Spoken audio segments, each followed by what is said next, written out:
So, the new Pokemon game, Legends EA, came out just a few days ago, and I could not put the game down. It felt so good to jump straight back into the world of Kalos and really fill the remaining gap that X and Y left after all these years. X and Y also introduced us to what I would deem one of my favorite Pokemon gimmicks in Mega Evolutions. And with the release of ZA, there have been some insane additions to the Mega Evolution roster, but also some very interesting design choices. You know, like the one that reminds me of that one episode of SpongeBob. You know the one. Anyways, my name is Sarivi, and in this video, I will be showing you my top 10 of the newest Mega Evolutions from Pokemon Legends CA. Now, before any of you educated Pokemon people come at me with stats and movesets, I am purely going off of vibes, design, and how I felt playing the games, while also making comparisons to their original forms.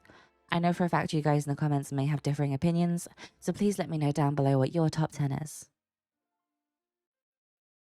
At number 10, I decided that while it's not a Mega whose design is my personal taste, but I really appreciate the creativity and thought that went into the evolution, and that is Mega Victory Bell. I remember when this got released with the really cool cinematic, and I was gobsmacked at how much the design had changed, yet stayed true to its original form.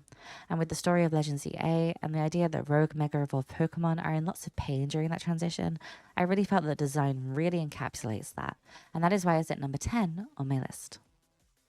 Coming in at number 9, I have Mega Barbaracle. Now, I'm not the biggest fan of the original Barbaracle design anyway. It just felt like a real like knockoff water type Machamp in a lot of ways. I don't know, it just doesn't fit my vibe. But boy, does Mega Barbaracle really change my opinion on it.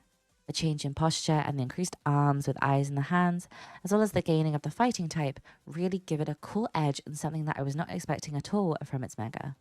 This Eldritch Horror inspiration for design really resonated with me, and that is why it is at number 9 on my list. Now, X and Y left me with a real longing for more lore surrounding AZ and his Floette, and boy, did CA not disappoint.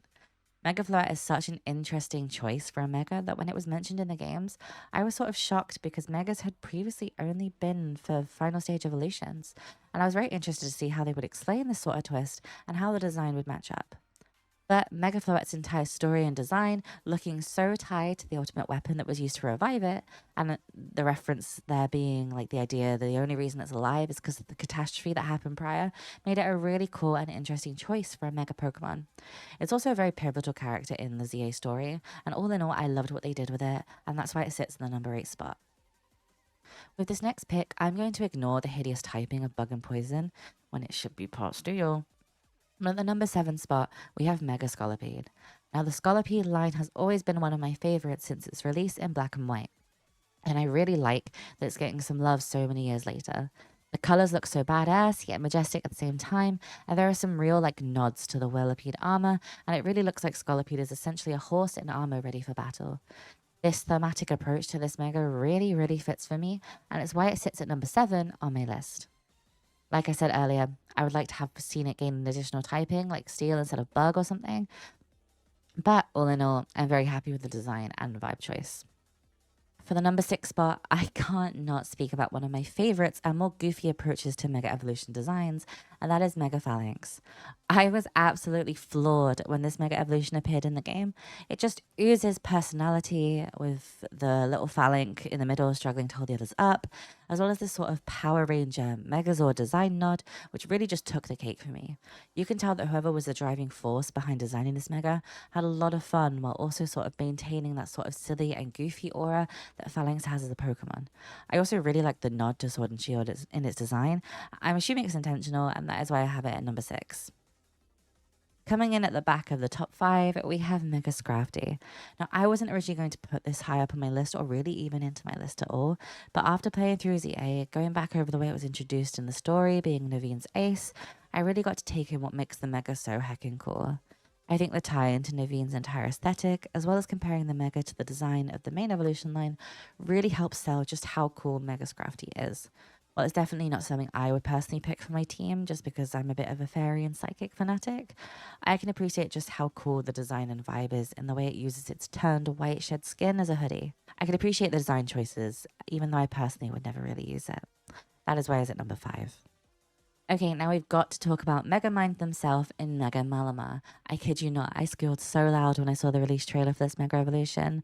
I know it's bad in game and doesn't really offer anything, but the fact that this Pokemon, the one that requires you to turn your friggin' 3DS upside down to evolve it, not only looks like the Eiffel Tower if you turn it upside down, but the way it just has like but the way it just takes on a whole alien life form persona with its hypnotic colors and sinister look really sells just how scary of a Pokemon it wants to be.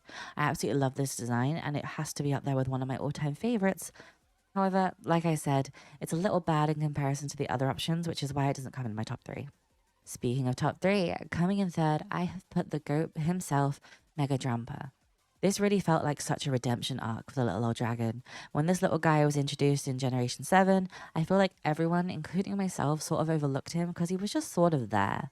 Not all that impressive and was just there for haha funny old dragon vibes. However, giving an overlooked Pokemon such a badass design with the Stormcloud aesthetic really is what Mega Evolutions should be all about. This guy looks like a grandpa you do not want to make angry, and I love that it was one of the first Mega Evolutions we actually get introduced to in the story of Legends EA, and I'm glad to see lesser used Pokemon gaining some love. He also sort of reminds me of that dragon from Shaolin Showdown. If you know, you know.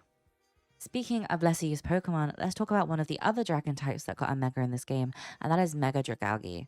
I was super underwhelmed with the fact that Dragalge sort of gets introduced at the Elite Four in X and Y, and it's just a bit of a pain to evolve from Skrelp.